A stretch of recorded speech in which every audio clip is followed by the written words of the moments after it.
So this genius brick of a book by Frankopan, The Earth Transformed, opens with a quote from one of the great sages of environmentalism, slow living, and wellness and being, notably the great Donald Trump, 45th President of the United States. The quote is, "I've seen it, I've read some of it, ... I don't believe it." Tell me, Peter Frankopan, why he's wrong.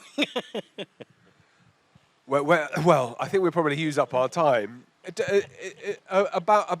a funny thing about the climate crisis, natural resources, sustainability. It's a trigger issue for some reason in US politics. So 2/3 of Republican senators don't believe that climate change is ongoing or it's anthropogenic, significantly higher than in the general population. And for some reason, there is a kind of nexus around politicizing what anybody who's read any text since the invention of writing scripts, and of course a long time before then, would recognize that stewardship of the land, conservation of water, careful expenditure of resources is absolutely fundamental to what it means to be human. But that obviously sits in contrast and conflict with the challenges to become elected president of the United States. You quote against Trump, so to speak, also on the first page, from the Ecclesiastes. "When God created the first human, he took him and led him round all the trees of the Garden of Eden and said to him, 'Pay attention that you do not corrupt and destroy my world. If you corrupt it, there is no one to repair it for you.'" Right, that you find in the Rig Veda. The whole point of Indra, the whole point of Mitra, the whole point of Aditya, the whole point is to conserve harmony. You know, Surah 56 of the Quran is all about the importance of the creation of God and that man transgresses. And for the Judaic and the Abrahamic tradition, Judaism, Christianity, and Islam, as with Indic cultures, as in Mesoamerica, as with Shang Dynasty China, as with Mesopotamia, Sumerian, etc., Akkadian, you find very strong and repeated admonitions that God punishes the sinful environmentally, and that men who deserve, and sometimes women, but men who deserve to be punished, are punished through environmental catastrophe. And that can be Sodom and Gomorrah, that can be Noah's flood, which isn't just not just in the book of Genesis, which is of course the Torah and the Old Testament and the Quran, but also appears in Sumerian and Mesopotamian chronicles, Epic of Gilgamesh and others, and in Egyptian texts from 4,000 years ago. One finds the concept of environmental fragility, anxiety around long change patterns of drought, of floods, to be absolutely fundamental in understanding history. And I suppose I start my book by saying, thank you very much. Could Mr. Dalrymple have one beer? Asahi, please. Please. I promised you that I would. Now, where was I? Yes. The need to live within ecological boundaries and the warnings of what happens if you don't is, I suppose, the story of the creation, in the Abrahamic traditions, where the world is created, and the last thing that God decides to put in, it's all created perfectly, is to put humans in with one, you had one job. Don't eat from the forbidden tree, or the fruit from the forbidden tree. And I think that idea around harmony, around conservation, etc., that's what I was saying today. You know, we don't need to make this sound complicated. It sort of feels like it's modernist, modern age, well-being or something hippie-ish. It's absolutely not just fundamental. Yeah. It's blindingly obvious. So in Zoroastrianism, with Hesiod, for example, if Mary's still here, some of the earliest texts we have in every single literature of the world is around don't pollute your rivers. Don't make the soil over fertile so it then creates salinity problems that then dries up your harvests. And you see Joseph, the advisor of the Pharaoh, he gets his Technicolor Dreamcoat because he tells Pharaoh when the going is good, make sure you're putting stuff to one side because there will be crisis in the future. And Pharaoh, as we're told, is the only one who listens of all the rulers. And this is, again, you find that this is resonant in the climate records from around 1500 BC, that you can see when there's compression, catastrophe follows. Because societies, again, like Mary was talking about with Rome, things that look like they're giant superstructures that are protected by institutions quite often fail, and they fail quite quickly. I was saying to Sanji before, this morning at lunch, Russia collapsed twice in less than a week in the last 100 years. Despite being the greatest land empire at the time. I mean, the British had more, but spread out overseas. And the Soviet Empire was the great competitor to the United States, and within a matter of days was completely gone. So I think those ideas about fragility, around replacement, is all to do with the fact that we have written nature, not completely out of it. There are lots of environmental historians and lots of environmental histories, but we have more or less taken it out of the story. So again, if I had Mary back here again, the things I'm interested in Rome, as Mary is where all the trees come from that heat the spas, or heat the, get the nice ways in which Roman men tend to enjoy themselves in hot conditions. What happens when you cut down the trees? How much do prices change? When Seneca goes off to his estates and says, God, it's so nice to be back at Sonobufushi. Isn't it wonderful? Everything is glorious. I don't love to live in the city. That's great for him, but most people can't get away from the city. Most people can't celebrate and enjoy the pristine countryside. And I think because of urbanization, because of industrialization, because of globalization, we've moved away from the countryside. So clever people are people with honorary PhDs, or PhDs and so on, astrophysicists, which they are clever, but it's probably more useful as a skill set to be able to change a light bulb or grow carrots than to be able to read texts from the 17th century. So it's the push away from the agricultural life into urban modern living has corresponded with an intensification of and depletion of resources. A slightly different question, though, Peter. You have a wife that loves you. You have children. You have 2 jobs in Oxford and in Cambridge.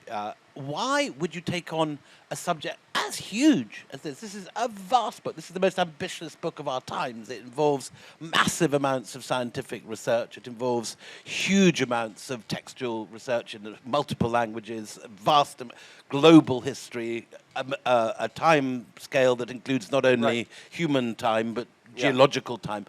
Why on earth would you take on something so vast? It's an enormous and dizzying undertaking. Well, I'm flattered that you say that, but having just heard Christina Lamb talk, the idea that you're brave because you read a few more books than other people do, when half the world's population is victim to consistent, persistent rape that has not improved, in fact, is getting worse, I think bravery needs to put in some kind of context, and for a privileged man at elite institutions, probably some would say it's my job to try to ask interesting questions, but I don't think it's brave in any true, meaningful socioeconomic context of the world. The worst that can happen to me is I get colleagues who are pissed off, take a shot at me, and maybe they're right to do that, but it would seem to me slightly eccentric for me to pick a job where I regurgitate and recycle what I did as a PhD student for the whole of my career and expect people to tell me how clever I am. But what were your personal motives in taking on something quite so vast? What were you hoping to achieve with this enormous work? I suspect everybody who's here on this island, and certainly if you've given up sitting by the pool or in the sea this afternoon, are deeply curious, deeply interested in lots of different topics. That's what makes this festival so extraordinary, is the range of fiction writers and war correspondents and classical historians and so on. I mean, it's if you're curious, then you want to ask questions. And I suppose for me, if I was being a bit defensive, I'd say it would seem to me the 2 most important questions of the 21st century probably are the rise of China, and maybe the fall of China, and the global environment and the natural world. You might want to throw in AI, clearly things like war crimes, rape, the suffering, global poverty, but climate and the natural world underpin everything. And there are only so many things that do link us all globally together. One is climate. The other one, I think, is disease, particularly in a networked age of where pandemics spread quickly and go global, as we've all unfortunately learnt 3 years ago. So I think it's if you're going to ask big questions, then obviously there's a degree to which I'm aware that we are, for want of a better word, look like we're screwed. So this morning, the Canadian Meteorological Service has announced that Canada in Alberta has broken 160 temperature records in the first 14 days of May, right? In Alberta, 2 million American football pitches, or 2 million football pitches have burnt in the last 2 weeks. In Kalimantan in Southeast Asia, not so very far away from here, people are advised not to go outside because of the risk to life. And that world that is changing quickly around us, the temperatures in Spain in April were nearly 40 degrees, not just a little bit warmer than normal, but 6 degrees higher than the previous record. The North Pole, again, Sonny mentioned this in his talk, the North Pole is 3.5 degrees warmer than it was 20 years ago. And that process of accelerating change, I suppose if you're a historian, you might want to think what has happened in the past when similar crises have happened. Again, when Mary talked about pandemics, it's not the same. It's a different world, new technologies, the ways in which, how, and whatever. But you can strip back some pretty profound questions, I think, if one thinks to look to the past. And often we don't, because we tend to look at the past as a series of Netflix episodes where we look at individuals. We look at the horrors of individual Roman emperors. We look at who did what, who shagged who killed whom, rather than what all nuts and bolts historians like to do in our generation, my generation, is look from the bottom up. Now, you give in your introduction 3 goals that you set yourself in this book. And let's go through each one in turn. You say the first is to reinsert climate back into the story of the past as an underlying, crucial, and much overlooked theme in global history. Yeah. Do you want to expand on that? Well, I thought you were going to tell me whether I've done a good job or not. The only episodes one can think about where weather or climate is involved is Napoleon's invasion of Russia in 1812, Stalin in 1941, Hitler's invasion of the Soviet Union in 1941, which actually neither of them were messed up by the snow. They were both catastrophically managed sub-Putin type logistical catastrophes. That's why they went wrong, not because it was cold, but because no one had thought to wear gloves or put enough. And that anyway, is very much, it seems, that the style in which you're writing this, that it's not, to my surprise, historically deterministic. You're not saying that the Roman Empire fell because it went up a degree or went down a degree or because of pandemics. It's a much more sophisticated analysis than that.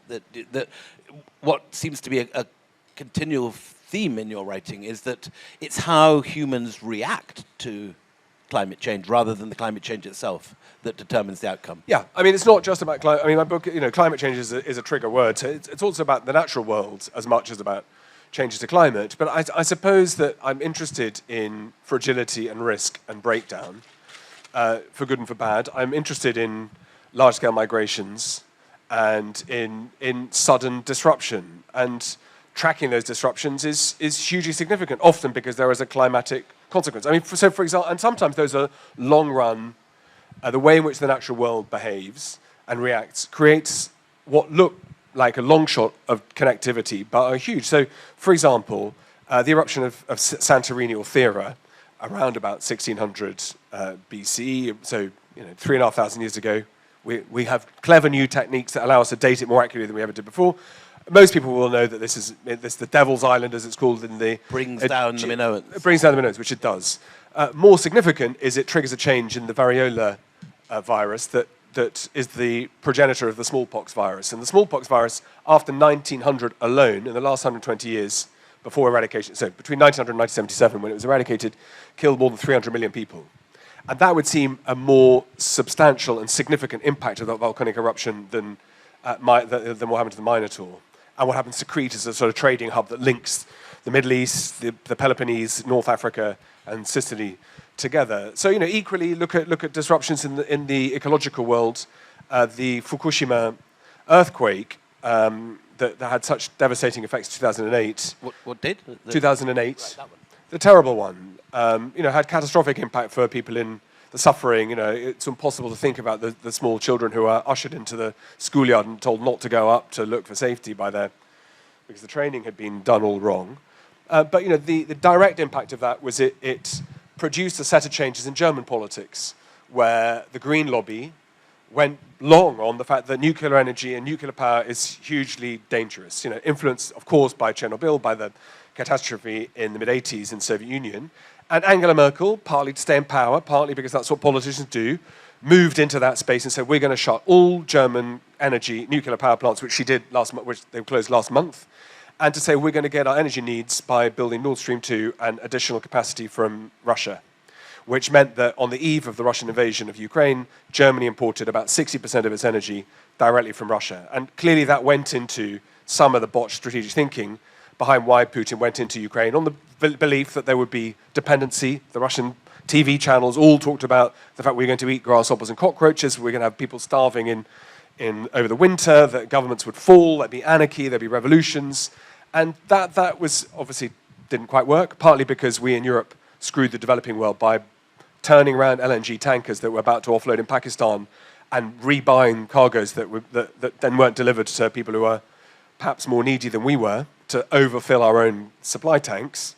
But the way in which ecology and geology and the natural world are linked into the present doesn't seem to me something we pay much attention to. It's all about individuals, and as we've been hearing, it tends to be about male autocrats making big decisions that plunge the world into crisis.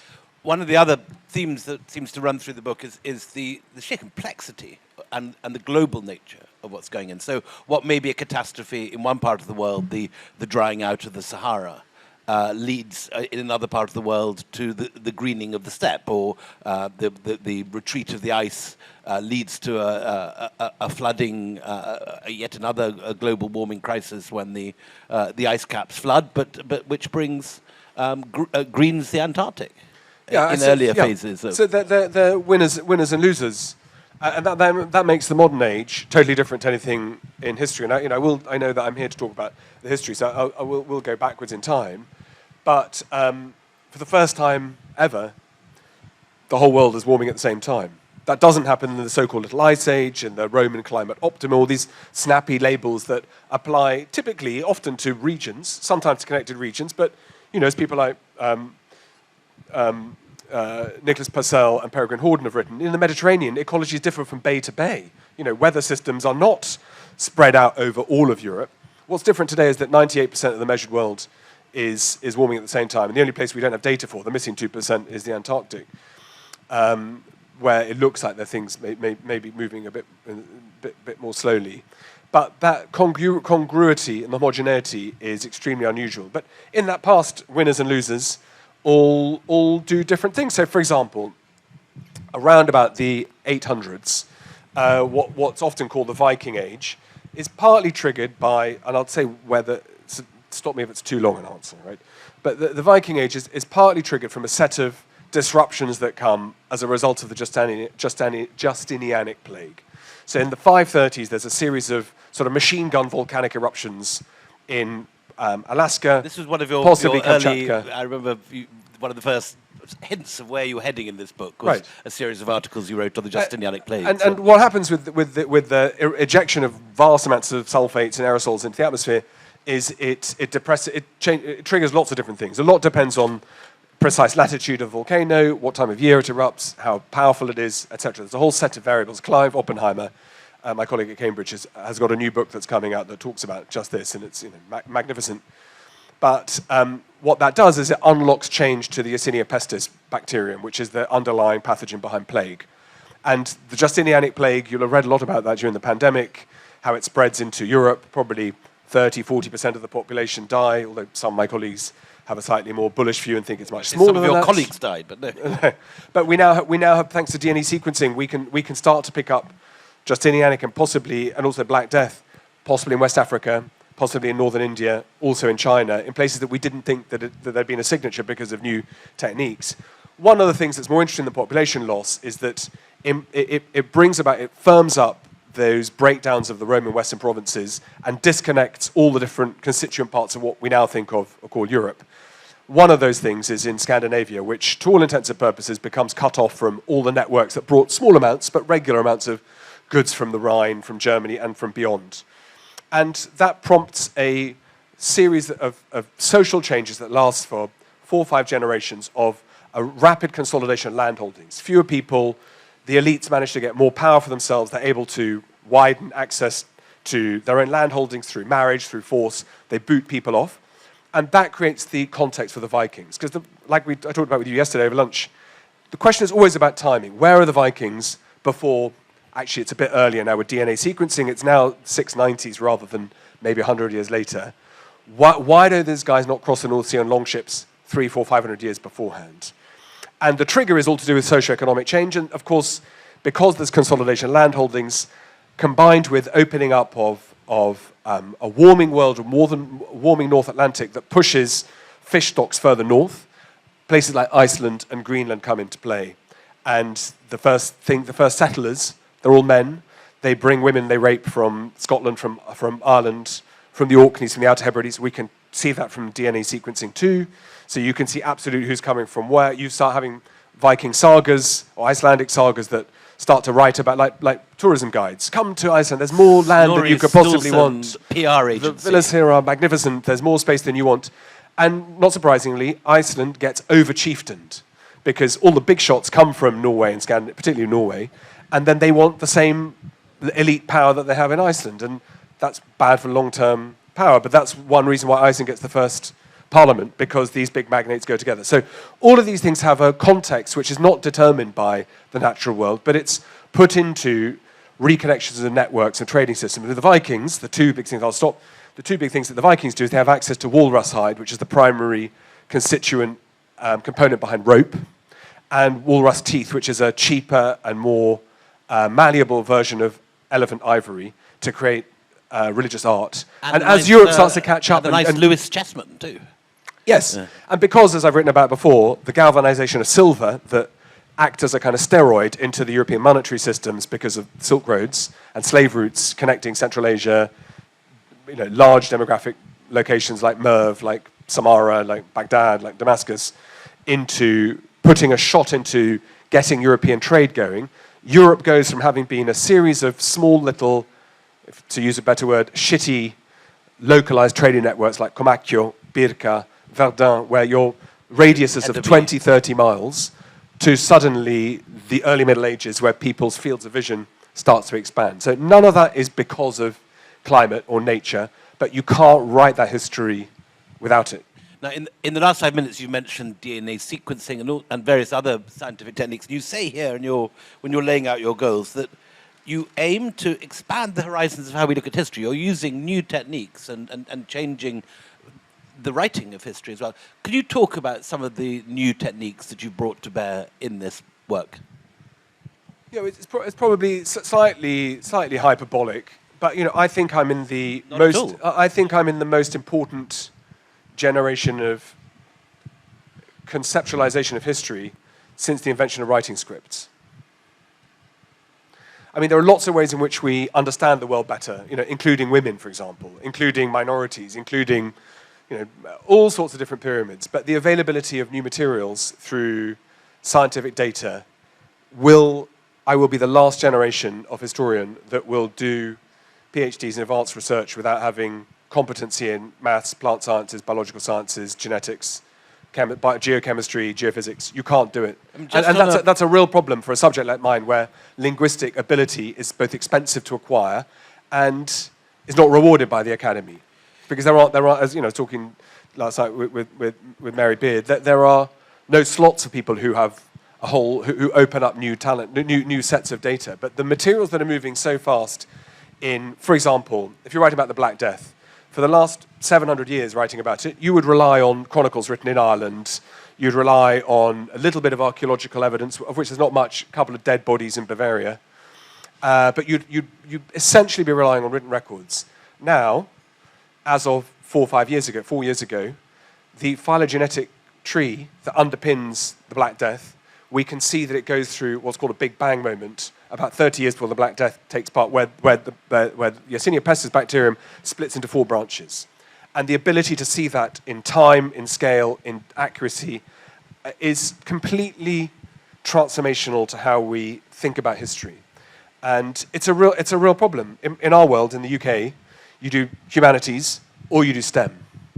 And most people who are historians don't feel comfortable with sciences. As it happens, a lot of scientists think that history is easy. They think it's all sort of, stories that people make up. But the granular detail through which you can use fossilized pollen, tree ring data, the materials that you... Arctic caves, Arctic... Speleothems, cave deposits, fecal stools.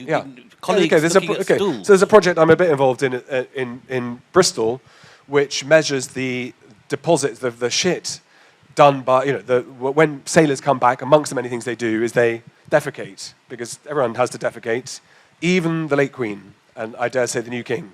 Everyone has to defecate, and the latrines in Bristol provide, as we have a similar one in Kazakhstan that's 30 meters deep, where you can tell what people are eating, you can tell how diets change, you can tell what parasites are changing. How many PhD students have you pointed to this future? No. Well, this is something that I've been very lucky to have been brought in on by the science guys as a kind of collaborator, because again, in the humanities, we don't collaborate particularly well. We find it quite difficult to know what collaboration means. We don't, we'll listen to each other and we'll help nudge, but all my colleagues in the sciences are used to working in project teams. They're used to scraping each other's data. They're used to benchmarking each other's conclusions. And that's a real challenge for us. But in this particular case, we can see measured to within less than a decade, where are sailors going, who's getting infected, how's that, what parasites are more damaging than others, how do those parasites themselves change? Parasites are reproducing all the time.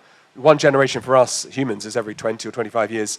Parasites is multiple times, sometimes each week, even sometimes each day.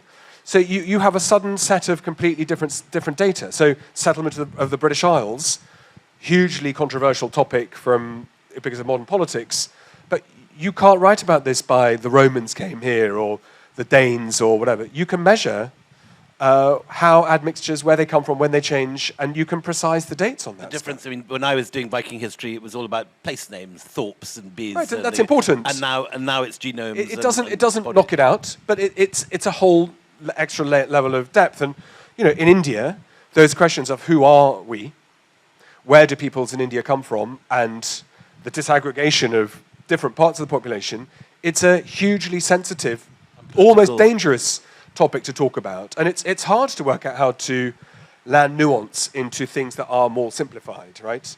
So, yesterday we talked about India as a concept, and of course all these things, or Rome as a concept, or the Byzantine, or any empire you like. And these terms are difficult. That's why historians need to be careful with it. But we do need to be using these tools. And they don't always show you dramatic change. But for example, again, one of my brilliant research fellows at King's in Cambridge, Katie Campbell, works on climatic changes. We've got a Leverhulme project to dig irrigation canals in Uzbekistan this September, where in the 20 years before the Mongol conquests, we see proper economic contraction across almost all oasis cities, particularly Otrar, Katie works on, but across lots of cities. We see contraction in the Byzantine Empire in the sort of 20 years before, where trading systems, when you deglobalize, when you fragment, can lead to quite dramatic consequences quite quickly. Government revenues fall, expenditure typically rises because you borrow, you try to stay ahead of it by printing more money, which is what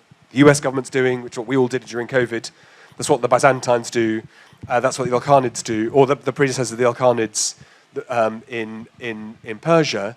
But that context for what is the world that the Mongols are stepping into, and then Genghis Khan's great lottery win is that there's a pluvial event that gives the carrying capacity of the eastern steppes unprecedented ability to have the largest sizes of horse herds, probably over a 1,000-year period, that gives a bit like a board game. If you play Risk or one of those board games or Monopoly, it's suddenly Genghis Khan has 50 times more tanks than anybody else did, and 50 more times tanks than he did, which is how the Mongols, over the course of 20 years, can establish Yuan dynasty in China, reach the whole way to central Hungary.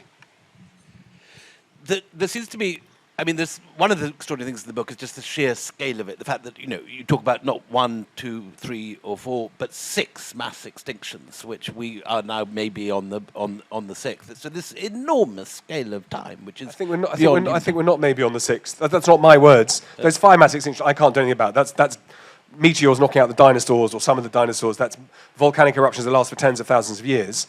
What we're currently going through in terms of biodiversity loss is faster than any of those 5, including the meteor, right? So a report that was produced on Tuesday this week to give some kind of context. It's a smart line. In fact, 70% of the Earth actually is not Earth; it's the ocean. The amount of heat that has been put into the oceans since 1971 is the equivalent of 426 billion Hiroshima bombs, right? Which is really, really quite a lot in terms of its ability to hold that. 25 billion Hiroshima bombs. Which 400 explains zetajoules. Sonu's bleaching events and so on. Well, Yeah, yeah. in 2022, 10 zettajoules. The amount of heat that the oceans absorb, of course, leads to acidification. It forces fish lower because they need to stay cooler, but there's lower oxygen at lower levels. So, of course, there's a catastrophic event. But in 2022 on its own, 10 zettajoules was added, which is the equivalent of 700 million kettles being boiled per second, right? And there are consequences if you overconsume. Nature solves things in a different way. And nature, despite what we think, doesn't really give a shit about elephants or dolphins or humans. Nature is there to provide a context for survival of the fittest. And we are now at the highest levels of carbon dioxide concentration for the last 2 million years, and the warmest the world's been for 125,000 years. And we as humans have only been a part of the story of this planet for a tiny fraction of its history. Before we head into the coming apocalypse, one of the main fulcrums of the book seems to be the Industrial Revolution. That does seem to be a moment when things begin to change. Do you want to talk? I think that's what Western Eurocentric people who are obsessed about the idea of capitalism think. And that's because we prioritize Marxism, we prioritize Western intellectual traditions. I don't in terms of recognize environmental damage, is that not also a major? I think the ways in which societies have destroyed themselves in the past through overconsumption, one doesn't need to look to the industrial world. So one of the reasons for the collapse of the Abbasids was over exploitation of fields, where wheat yields fell by 80% and government revenues fell by 95% over the course of a century because of over-intensive agricultural expansion. The Punjab colonies produced for the course of about 10 years, and Sunil Amrith is brilliant on this, produced a huge surge in wheat production, made Punjab the breadbasket, not just of the Raj, but of the British Empire, and then over the course of the following 30, 40 years, led to water stress that is now some of the highest in the world. So you don't need to, salination. You don't need to have, technologies. You don't need to have urban proletariats. You don't need to have exploitation. You need to have rapacious parasite states that are taking too much, and that is why Nineveh and Uruk are no longer here on the map. That is why Aksum is no longer here. It's because if you are unsustainable, that's why brilliant Panjikent is quite a nice place to go and visit, but not to go and live. Maybe just explain where all these places are. So, Uruk and Nineveh, the first great cities in the world were in places that are not the great cities of the world today. Taxila, Harappa, Mohenjo-daro, hugely significant and important. Actually, the next to Islamabad, a great city. But they fail. They fail. Cities fail. And they fail because you can't keep paying your bill. And that can be because you've got stupid decisions made by humans. That can be because of unsustainability. That can be because there's the conspiracy of the natural world to leave you overexposed. But it can be just you're in the wrong place at the wrong time. Venice was the great pearl of the Mediterranean, the most important financial center in Europe. And then the center of gravity shifted because Columbus managed to not find India and China, but find two completely different continents. And so things can move those around. But the vagaries, I think, are the serendipity of being able to be in the right place at the right time, and also if you're in the wrong place at the wrong time. I mean, I don't think we are screwed. I think there are lots of mitigations that can be done. Let's talk about this. So how screwed are we? Because this is not an optimistic book in general. I think history is not optimistic. History is about the suppression and exploitation of women through war crimes. History is about Roman emperors having statues themselves put up thousands of years afterwards and celebrated and commemorated. History is about dynasties in India that benefit at the expense of the 99% of people who don't feature in the pages of history. So history is all about tragedy and suffering and the monuments of the great and the good that survive. I think that it's quite hard to read history as a happy story of cooperation and glory. I mean, some states do it perhaps better than others. We could argue the toss around that, as we did this morning, around what does cosmopolitan mean? Is it really everybody scratching each other's back saying, that's how interesting, you think Mithras, I think this, I think that. But there are some sort of drivers around social cohesion, trade, political structures, ultra-sociability we talked about, and the way in which men militarize and ossify power in their own hands. I think that it's quite hard, to be a historian and think positively about the world. All empires are about extraction of natural resources in their rawest form. That's really what the British were about. It wasn't just about colonizing India for its sake. It was for what commodities specifically. How do you optimize and make it as cheap as possible to get those out at the expense, at the cheapest possible price? You know, I mean, one of the things I write about in my book is about the transatlantic slave trade. And for me, one of the most interesting questions about the transatlantic slave trade, and you know, Howard French, who's brilliant, again, has written about this, amongst others, many others, David Eltis, etc., is why the Europeans, when they wanted to build their plantation complexes, didn't do it in West Africa.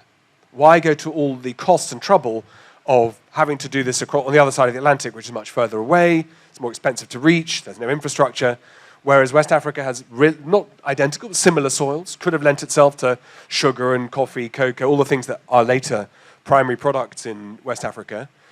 And part of the story for that is that Western Europeans or Europeans couldn't get within a cannon shot of the coast because of the structure of states in West Africa that were too well set up to be able to, and they were able to push Europeans out. So the Europeans had to go and find more complex states, and for the first 100 years or so, indentured labor was the key. It was trying to get people to come, including from Africa, but under bad circumstances, but that trigger rises very dramatically in the 17th century with the prism of race, the prism of prejudice, the prism of superiority, the prism of all the awful things that we still have the legacy towards, partly by the fact that exploitation by slave populations who work for free and so-called belong to other human beings is the cheapest form of capital expropriation possible. So I'd put that a long way before any ideas about Marxist proletarianism and capitalism that some of my colleagues get hot under the collar about.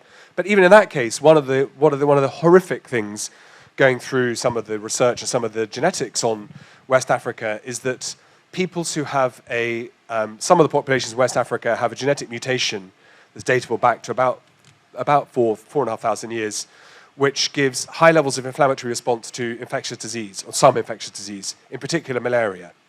And the genetic mutation in some West African populations gives a 90% resistance to malaria. So when Vivax falciparum Vivax gets established in the southern part of the United States and the Caribbean in the 1680s, partly because of the El Nino, partly because of climatic change, suddenly, and it's grotesque, the people who are the most resilient, the most racially superior to be able to cope with these circumstances are populations from West Africa.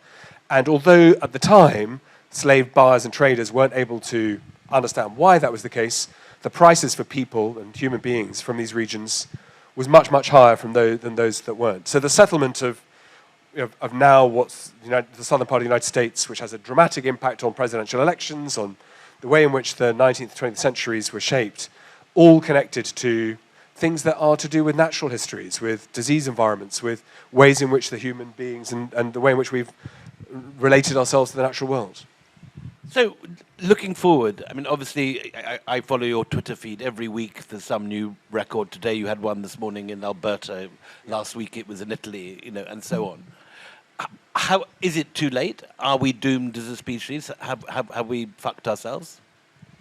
Well, the good news is it's a list I don't particularly want to join because everyone who's predicted the apocalypse has so far been wrong. So I'm quite keen not to add my name to the catastrophizers who said that we would never, for Malthus, and to those who've been predicting global starvation. But I think limits to growth. But look, I mean, I think that some of the fundamentals are that the oceans, if we stop burning any carbon today, the oceans are going to keep warming till 2300, full stop. We're going to pass the 1.5 Paris targets in 2027, and that's not great. I suppose in the plus column, we as a species are as well as being murderous and catastrophic in how we treat each other, the suffering we're able to not just inflict on each other, but again, as we heard from Christina, turn a blind eye to and ignore and turn our backs on. But we are also capable of profound acts of kindness and of, my view as a boring academic is to provide knowledge and to give people a better sense of how the world actually is. So, I mean, some of the things that I didn't know about writing my book, I started on about 10 years ago, that your linen shirt that you're wearing uses about 3,000 litres of water. That's a normal human being's consumption for about 3 years. A pair of jeans for about 7 years, 7,500 litres of water. And those kinds of pieces of information, you might think that those are quite useful to know, that sustainability is not just something which is going to happen, But there are 20,000 plastic bottles are sold per second. And do we really need to do that? Sonu, one of the things he said at his speech last night, cutting water use of bottled water here in Sanifafushi hasn't just been environmentally good, it's had no impact on profitability, and has allowed $10 million being given to charity to make the world a better place with clean water projects elsewhere. Some of this low-hanging fruit is quite easy to fix. So, a report in the UK farming press a couple of weeks ago, 10 days ago, says that in the United Kingdom, where we have 20% of children live under the poverty line, and in London alone, about 100,000 children go to school hungry every morning, we waste 18 million meals per day from wastage from food that's grown in farms and not sold into the food systems. And then in supermarkets and thrown out. Yeah. That's a separate story. Yeah. The food that we grow, that we buy in shops, we take home and we throw out, globally, it's about 930 million tons. That's 23 million 40-ton trucks, which if you stack up bumper to bumper, would circle the Earth 7 times. That's the food that we grow, has a carbon footprint on it, has a water consumption footprint that we throw away. So some of those things would look to me that those are not necessarily the hardest things for us to work on. How do we consume, well, in the first instance, better and smarter rather than less? Understanding what beef does, understanding about how things are grown, understanding what's required to go into things. The stuff that I'm more worried about are things like permafrost melt. My Russian worlds that I work on, Russia is a big net beneficiary of climatic changes, opening up of new worlds to cultivate.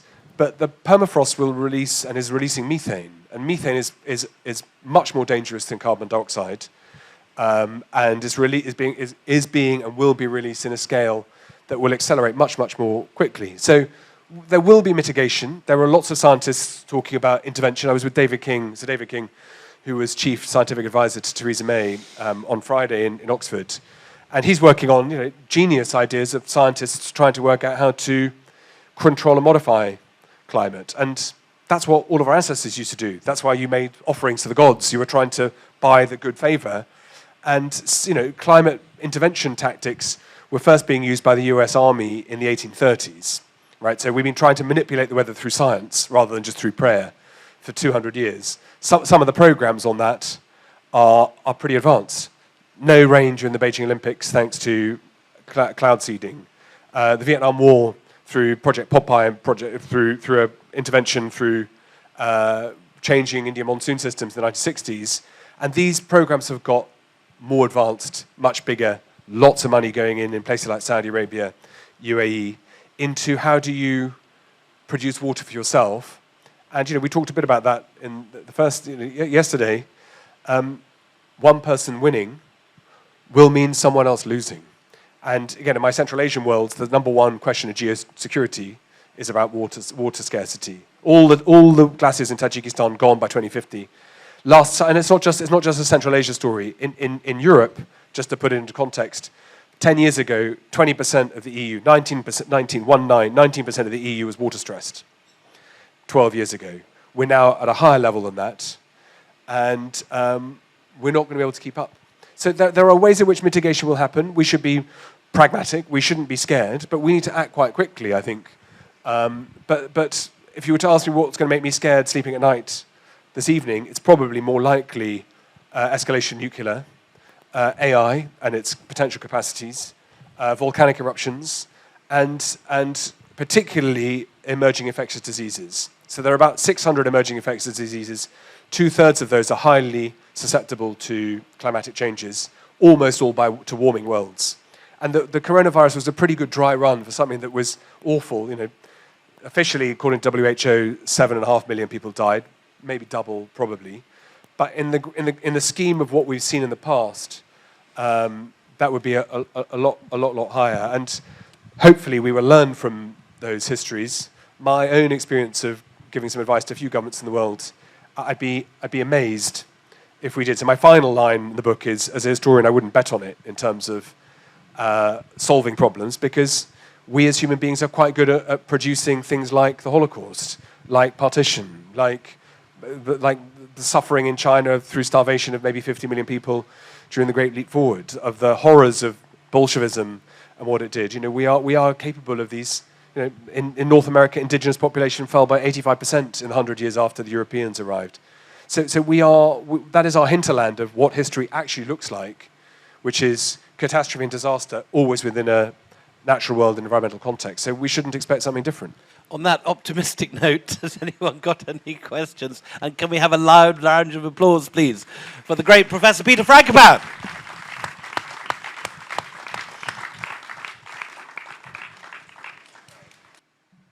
Hi, Peter. That was brilliant. It was really interesting. What's the most promising mitigation initiative at the moment? And could you perhaps explain clearly what's causing the heat of the ocean? We know what causes the heat of the Earth. What's causing the heat of the ocean if it's different to just extra CO2? And it sounds like you have a dim view of global collaboration to solve the problems, which, okay. I think the dim view is probably about right. I mean, you live in hope. The UN has more or less disappeared as a functional institution that delivers the kinds of things that it looked like it did when I was growing up in the 70s and 80s, imperfectly. G7 has made a very specific, some might say very aggressive set of statements overnight around what the future of the world might look like, matched by Xi Jinping, who yesterday was in meeting with all heads of the Central Asian governments around what China thinks the future of the world will look like. So I think that, and then Indian context we talked about already too. So the global governance I'm probably more skeptical on. The heat of these oceans is a combination of the heat of the air, the heat of water melt coming through from the Arctic and the Antarctic from Greenland, but also through changes in circulation patterns. So the dominant signal of the North Atlantic Oscillation, plus the El Niño and La Niña, which is the dominant climate signal on Earth, provide a whole complex system of ecosystems that doesn't provide one answer to all of these things, but clearly ambient heat globally is a huge problem. And no region is the same. Not everywhere suffers equally badly. There is a distinction between East and West Indian Oceans of what will happen with precipitation levels and with sea level rises. So the part of the challenge with writing about climate and about the natural world is that there's never a one-size-fits-all. And unfortunately, there's no one-size-fits-all in terms of outcomes, other than the people who will be most badly affected by any form of climate change are the world's poorest, who of course are the ones who have the least contribution to causing it in the first place, in all of its forms. So for example, in the developed world, each of us per capita is responsible for works out around about 15 tons of concrete. In China, population of 1 billion, it's about 7 tons of concrete. In sub-Saharan Africa, it's less than half a ton.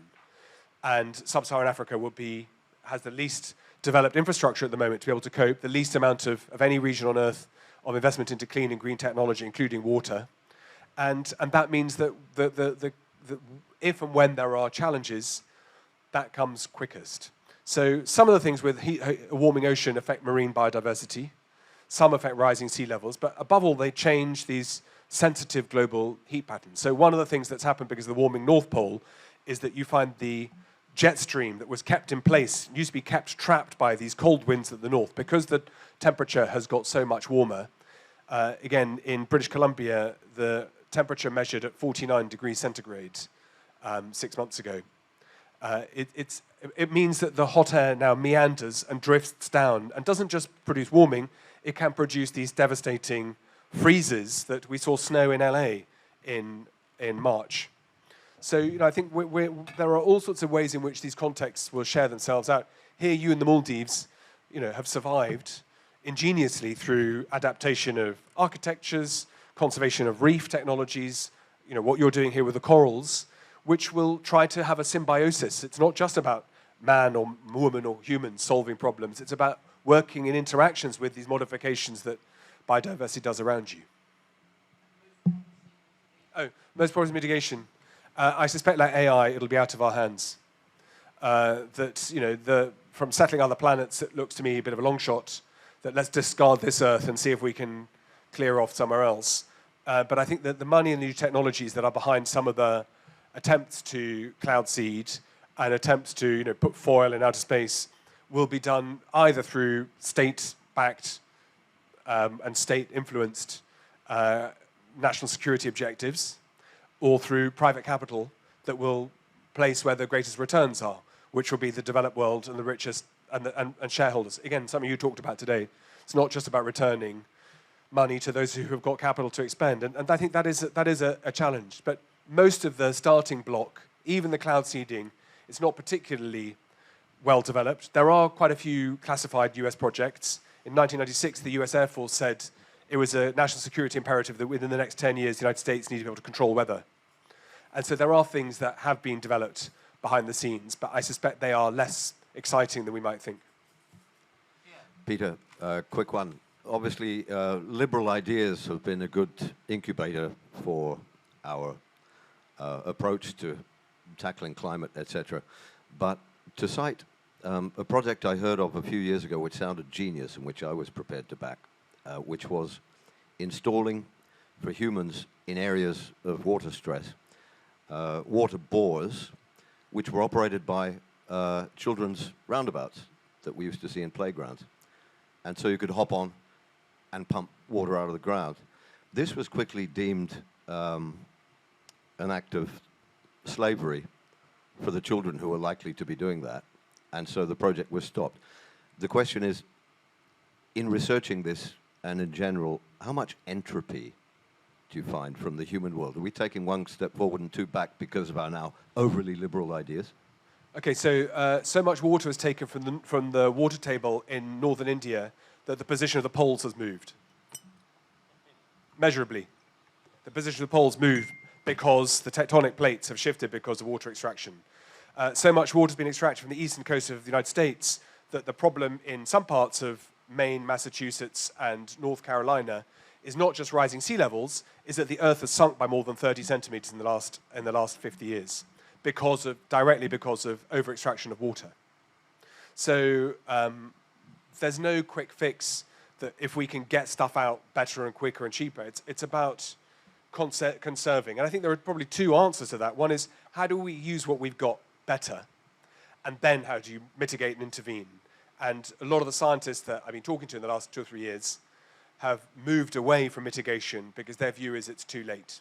So in my book, I've got a report produced by the Trump administration, which was only published in draft form and then removed, which said that the conclusion of the scientific community behind it was underpinned a US transport report was that global temperatures are going to rise by 7 degrees Fahrenheit by the end of the century, no matter what.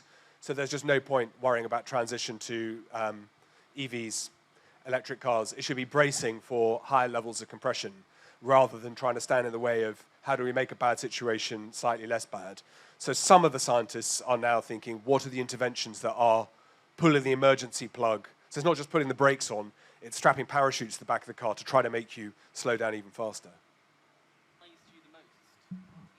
What surprised you the most in your research, and what was there any particular, both I guess in terms of things that are happening now, but also in terms of historical events that suddenly made much more sense when put into their climactic context, as you said? Was there any particular moments that you were just like?